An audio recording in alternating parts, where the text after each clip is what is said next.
Assalamualaikum warahmatullahi wabarakatuh. Salam sejahtera bagi kita semua. Shalom, Om Swastiastu, Namo Buddhaya, salam kebajikan. Pada kesempatan kali ini, saya Ali Deniswara Cakarajasa dari Fakultas Teknologi Pertanian, jurusan Teknologi Pangan dan Hasil Pertanian, Angkatan 2020, kelas Ganjil, akan mereview sebuah jurnal. Sebuah jurnal yang berjudul Impact of Vitamin D on the Course of COVID-19 During Pregnancy, atau pengaruh vitamin D terhadap infeksi COVID-19 selama kehamilan. Presentasi kali ini akan terbagi menjadi 5 bab utama, dimulai dengan introduction, dilanjutkan dengan material and methods, kemudian ada result and discussion, dan ditutup dengan conclusion.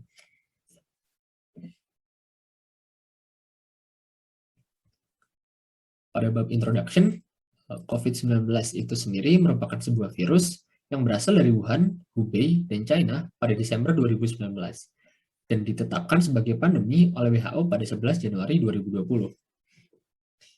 Meskipun infeksi virus ini ditandai dengan gejala yang berat, namun infektivitas yang tinggi pada COVID-19 hanya terjadi pada 15% penderita. Sedangkan mayoritas yang terkena tidak menunjukkan gejala dan di sebagian kasus menunjukkan gejala yang ringan. Kemudian kaitannya dengan kehamilan adalah wanita hamil dan bayi mereka yang baru lahir dengan infeksi COVID-19 masih berada pada bagian masalah yang tidak diketahui. Sedangkan jika dibandingkan dengan wanita yang tidak hamil, infeksi virus tersebut dapat memperburuk kondisi kehamilan. Hal itu dijelaskan pada sebuah literatur, bahwa COVID-19 dapat menyebabkan peningkatan komplikasi obstetrik seperti persalinan prematur dan gawat janin. Kemudian, hubungan antara kehamilan dan vitamin D sendiri adalah vitamin yang larut dalam lemak dan hormon steroid yang diproduksi dalam kulit dengan efek radiasi ultraviolet, dan vitamin D juga dapat diperoleh melalui sumber makanan eksogen atau suplemen makanan. Pada ibu hamil, vitamin D dapat menunjang fungsi imun, fungsi endotel, implantasi plasenta, angiogenesis, stres oksidatif, respon inflamasi, dan homeostasis glukosa. Hal itu dijelaskan pada sebuah meta-analisis studi observasional bahwa kadar vitamin D yang rendah dapat menyebabkan hasil kehamilan yang merugikan, seperti preeklamsia, diabetes mellitus gestasional, prematur kelahiran, dan SGA. Namun, penelitian menjelaskan bahwa defisiensi prevalensi vitamin D pada ibu hamil di suatu negara mencapai angka yang cukup tinggi, yaitu 81,4 hingga 86%. Kemudian, kaitan antara vitamin D dan COVID-19 adalah vitamin D terbukti dapat mengurangi dampak buruk infeksi COVID-19 dan risiko influenza. Hal tersebut dapat terjadi karena vitamin D memiliki dua peran dalam respon terhadap infeksi COVID-19. Yang pertama adalah meningkatkan produksi peptida antimikroba di epitel pernapasan dan mengurangi tingkat replikasi virus yang dapat meningkatkan gejala. Yang kedua adalah mengurangi respon inflamasi terhadap SARS-CoV-2 dengan meningkatkan konsentrasi sitokin antiinflamasi dan menurunkan konsentrasi sitokin proinflamasi yang meningkatkan kerusakan. Beberapa penelitian mengaitkan kadar vitamin D yang rendah dalam tubuh dapat meningkatkan risiko positif COVID-19. Karena bentuk hidroksil aktif dari vitamin D bersifat antiinflamasi, menginduksi respon antioksidatif dan kekebalan bawaan terhadap agen infeksi. Namun, hubungan antara infeksi COVID-19 terhadap kadar vitamin D25 OH dalam tubuh masih kontroversial, karena beberapa penelitian tidak menunjukkan manfaat vitamin tersebut jika diberikan dalam kondisi yang kritis. Selanjutnya adalah material and methods, dimulai dari prosedur dan pemilihan pasien. Pada penelitian kali ini, beberapa wanita dengan kehamilan tunggal diuji positif COVID-19 menggunakan RT-PCR. Menurut pedoman manajemen Tiongkok untuk COVID-19, pasien diklasifikasikan menjadi 3 kelompok gejala, yaitu kelompok gejala berat, kelompok gejala sedang, dan kelompok gejala ringan.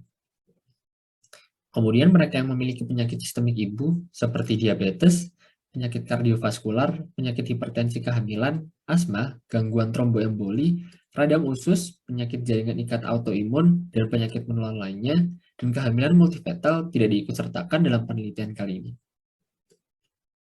Selanjutnya, 332 wanita hamil tunggal dengan usia kehamilan yang sama dipilih secara acak. Terdapat beberapa informasi yang dicatat oleh para peneliti, Di antaranya usia ibu, usia kehamilan, keseimbangan, jumlah anak yang masih hidup, tingkat keguguran pada kehamilan sebelumnya, indeks massa tubuh prakehamilan, usia kehamilan saat diagnosis, saturasi oksigen minimum, keparahan penyakit, kematian ibu, cara melahirkan, kebidanan dan hasil neonates, konsumsi vitamin D, dan beberapa parameter laboratorium pada saat masuk seperti vitamin D25OH, D-dimer, CRP, dan IL6. Pencatatan intensitas konsumsi vitamin D merupakan rekomendasi dari National Institute Prophylaxis untuk wanita hamil. Kemudian untuk pengambilan sampel darah diambil dari vena antikubital dan kadar serum vitamin D25OH yang dapat diukur menggunakan enzim link immunosorbent assay atau ELISA. Tingkat 25 hidroksikolekalsiferol kurang dari 20 Ng per mili atau setara dengan 50 nmol per liter didefinisikan sebagai defisiensi vitamin D. Tingkat 25 hidroksikolekalsiferol kurang dari 10 Ng per mili didefinisikan sebagai defisiensi vitamin D parah. Tingkat vitamin D25OH di antara 20 sampai dengan 29 Ng per mili atau setara dengan 525 hingga 725 nmol per liter didefinisikan sebagai kekurangan vitamin D. Kemudian untuk analisis statistik menggunakan alat SPSS untuk Microsoft Windows 24.0. Tabel frekuensi dan statistik deskriptif digunakan dalam interpretasi temuan. Hubungan antara dua variabel kualitatif yang diharapkan didapat berdasarkan analisis dari Fisher Exact dan Pearson Mean X Quadrat Test. Mann-Whitney test digunakan untuk membandingkan nilai pengukuran dua kelompok independen. Dan P kurang dari 0,05 menunjukkan korelasi yang cukup signifikan secara statistik.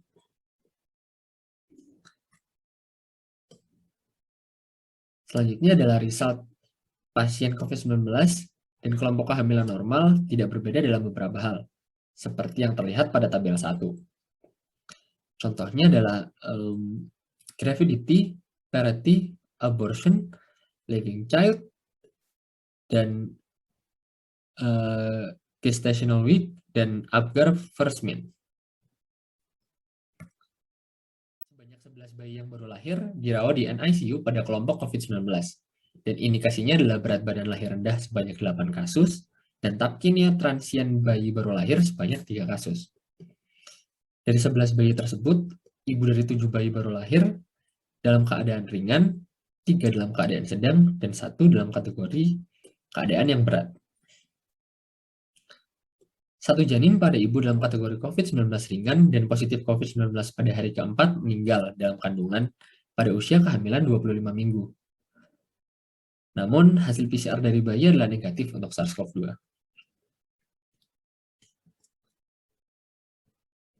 Selanjutnya ada tabel 2 yang menjelaskan tentang distribusi pasien menurut kadar vitamin D.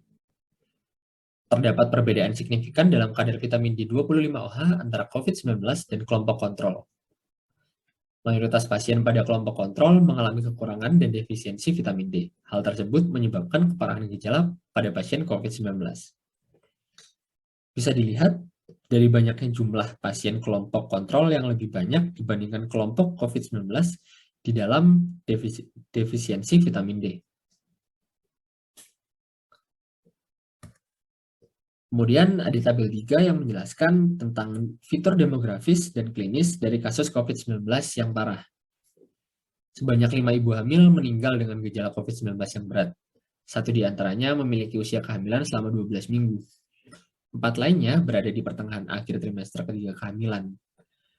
Tingkat konsumsi vitamin D25OH mereka berkisar antara 4,5 hingga 12, yang mana angka tersebut merupakan angka yang cukup rendah. Kemudian ada tabel 4 yang menjelaskan tentang kadar vitamin D25OH pada pasien menurut tingkat keparahan gejala COVID-19. Terdapat hubungan yang bermakna secara statistik antara kelompok dalam hal keparahan COVID-19 dan tingkat konsumsi vitamin D25OH. Kadar vitamin D25OH pada kategori COVID-19 gejala ringan secara signifikan lebih tinggi jika dibandingkan dengan kelompok gejala sedang atau berat. Kemudian ada tabel 5 yang menjelaskan tentang distribusi pasien COVID-19 menurut kadar vitamin D. Terdapat hubungan yang signifikan antara kelompok defisiensi vitamin D25OH dan keparahan gejala COVID-19. Di keduanya, yaitu di kelompok COVID-19 ringan dan di kelompok COVID-19 sedang plus berat, sebagian besar pasien mengalami defisiensi vitamin D25OH yang parah.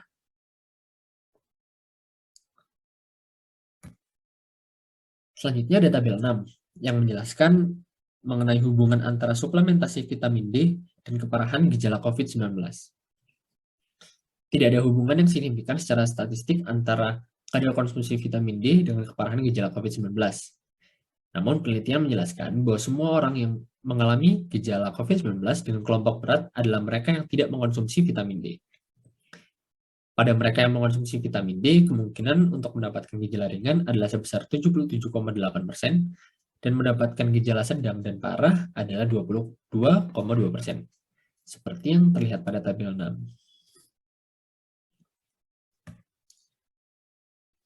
Kemudian beberapa negara menyebutkan bahwa defisiensi vitamin D dikaitkan dengan keparahan gejala COVID-19.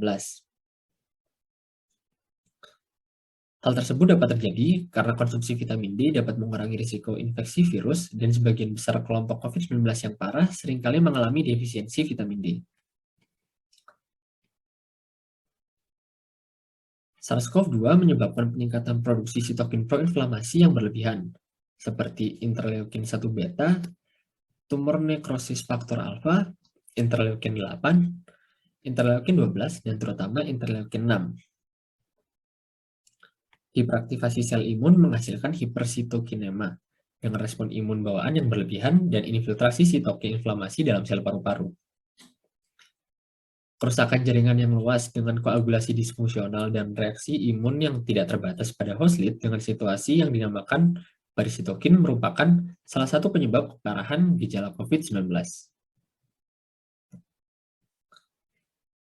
Terlepas dari manfaatnya pada kesehatan tulang dan gigi, vitamin D juga memainkan peran penting pada sistem kekebalan tubuh.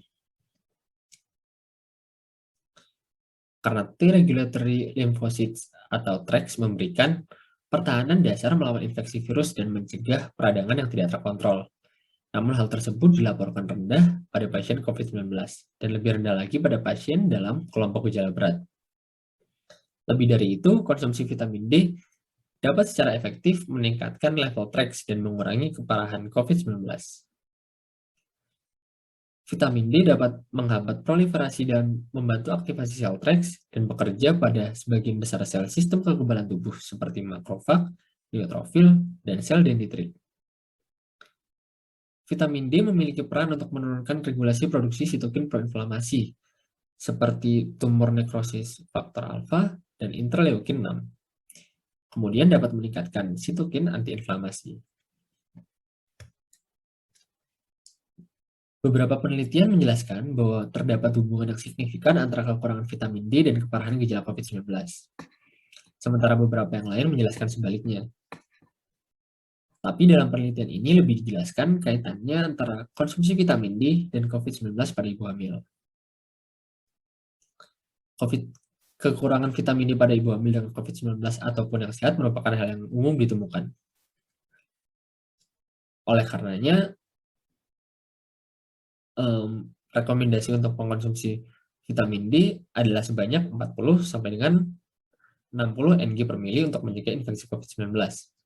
Pada tahun 2019, masyarakat endokrin merekomendasikan 1.000 sampai dengan 4.000 IU per hari dan 10.000 IU per hari bagi orang yang gemuk untuk mencapai vitamin D25OH serum di atas 30 Ng per mili, terutama pada musim dingin. Menurut literatur, batas atas suplementasi vitamin D bagi ibu hamil adalah 5.000 IU per hari. Namun jika status gizi baik dan suplementasi vitamin D diberikan pada populasi rentan COVID-19 seperti kehamilan, mungkin penyebaran COVID-19 akan berkurang karena peningkatan kekebalan dan efek antiinflamasi dari vitamin D. Oleh karena itu, program profilaksis yang efektif untuk defisiensi vitamin D sangat penting untuk mencegah defisiensi vitamin D dan hasil obstetriknya pada wanita hamil, terutama pada musim dingin. Pada penelitian ini, keterbatasan potensial yang dialami adalah relatif rendahnya jumlah kasus COVID-19 yang sedang dan berat pada ibu hamil. Namun, jumlah yang kecil karena populasinya yang tinggi telah dianggap cukup dalam menyajikan hasil awal tentang COVID-19 dan kaitannya dengan konsumsi vitamin D pada ibu hamil. Dan penelitian ini diklaim sebagai studi pertama yang menganalisis kadar vitamin D 25 OH pada pasien COVID-19 yang hamil. Untuk menyimpulkan, kekurangan vitamin D hanya merupakan salah satu dari banyak penyebab lain keparahan gejala COVID-19. Kemudian kekurangan vitamin D adalah masalah penting yang dapat mempengaruhi keparahan gejala infeksi COVID-19 pada ibu hamil. Sekian presentasi dari saya, kurang lebihnya mohon dimaafkan. Terima kasih dan wassalamualaikum warahmatullahi wabarakatuh. Halo teman-teman dan Bapak Ibu dosen, melanjutkan presentasi yang kemarin, terdapat beberapa pertanyaan. Dan pada kesempatan kali ini, izinkan saya untuk menjawab beberapa pertanyaan tersebut. Dimulai dari pertanyaan yang pertama, yaitu apa penyakit pernapasan yang biasa dialami oleh ibu hamil dan bagaimana cara penanganannya. Yang pertama adalah kardiomiopati peripartum atau peripartum kardiomiopati atau PPMC. Kondisi tersebut adalah kondisi ketika jantung mengalami pembesaran dan kelemahan otot. Hal ini menyebabkan jumlah darah yang dipompa oleh ventrikel kiri jantung ke seluruh tubuh mengalami penurunan, sehingga organ tubuh kekurangan aliran darah dan oksigen. Dan pada kondisi yang parah dapat menyebabkan gagal jantung. Masalah ini dapat terjadi ketika ibu hamil mendekati waktu persalinan atau beberapa bulan setelah melahirkan. Dan untuk mencegahnya, umumnya dokter akan menyarankan penderita untuk menjalani pola hidup sehat, seperti memantau pertambahan berat badan saat hamil dan menjaganya agar tetap ideal, melakukan konsultasi ke dokter kandungan selama hamil, menjalani pola makan sehat selama hamil dan membatasi asupan tinggi garam, menghentikan kebiasaan merokok, mengonsumsi minuman beralkohol, dan menggunakan obat-obatan tertentu, berolahraga ringan secara rutin, misalnya mengikuti kelas yoga, senam hamil, serta kegiatan lain seperti relaksasi dan meditasi untuk menghindari stres. Juga beristirahat yang cukup dan tidak melakukan aktivitas fisik yang berat. Namun apabila telah didiagnosis mengalami kardiomiopati peripartum, umumnya dokter akan menyarankan untuk rawat inap. Dan dokter juga akan memberikan obat-obatan seperti obat golongan ACE inhibitor dan penghambat beta untuk membantu menstabilkan tekanan darah dan meringankan kinerja jantung, obat digitalis untuk menguatkan fungsi pompa jantung, obat antikoagulan atau obat pengencer darah untuk mencegah terbentuknya gumpalan darah yang dapat memperparah kardiomiopati peripartum, dan obat diuretik untuk mengurangi penumpukan cairan dalam tubuh. Dokter akan menentukan jenis pengobatan yang tepat dan sesuai dengan kondisi pasien dan janinnya di dalam rahim atau bayinya yang baru lahir. Selain memberikan obat-obatan yang tadi, dokter juga akan menyarankan pasien untuk melakukan beberapa hal, seperti diet rendah garam, membatasi asupan cairan, menghindari asap rokok, dan tidak mengonsumsi minuman beralkohol. Untuk menangani kardiomiopati peripartum yang parah atau tidak berhasil menggunakan obat-obat yang tadi, dokter akan melakukan langkah pengobatan lain, seperti memasang alat bantu nafas hingga operasi, seperti transplantasi jantung. Kemudian, penyakit pernapasan selanjutnya adalah preeklamsia, di mana penyakit ini dikenal juga sebagai keracunan kehamilan. Kondisi ini hanya dapat terjadi pada wanita hamil. Preeklamsia ditandai dengan adanya peningkatan tekanan darah pada ibu hamil yang sebelumnya tidak memiliki riwayat penyakit darah tinggi. Tekanan darah yang tinggi tersebut menyebabkan ginjal mengalami kerusakan, sehingga terdapat molekul protein pada urin ibu tersebut. Dan pada kondisi yang berat, preeklamsia dapat berubah menjadi eklamsia, yang ditandai dengan adanya kejang-kejang. Dan untuk menanganinya, perbanyak istirahat dan berbaring yang benar, di mana berbaring yang benar adalah ke sisi kiri untuk mengambil beban dari bayi. kemudian lebih sering untuk memeriksa kehamilan, mengonsumsi makanan dengan kadar garam yang rendah, konsumsi air putih minimal 8 gelas ukuran sedang per hari, dan lebih banyak mengonsumsi makanan yang tinggi protein. Penyakit selanjutnya ada maternal pneumonia atau pneumonia saat hamil. Merupakan salah satu infeksi pada paru-paru yang mengakibatkan peradangan salah satu atau kedua paru-paru.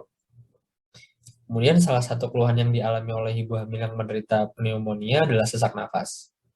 Dan untuk menanganinya, tentunya cara terbaik adalah meningkatkan daya tahan tubuh atau imun ibu hamil tersebut dengan melakukan olahraga ringan secara rutin dan tetap sesuai dengan kemampuan ibu hamil. Memantau pertambahan berat badan saat hamil dan menjaganya agar tetap ideal, melakukan konsultasi ke dokter kandungan selama hamil, menjalani pola makan sehat selama hamil, dan membatasi asupan tinggi garam, menghentikan kebiasaan merokok, mengonsumsi minuman beralkohol, dan menggunakan obat-obatan tertentu. Berolahraga ringan secara rutin, seperti mengikuti kelas yoga, senam hamil, dan lain-lain. Kemudian juga beristirahat yang cukup dan tidak melakukan aktivitas fisik yang berat.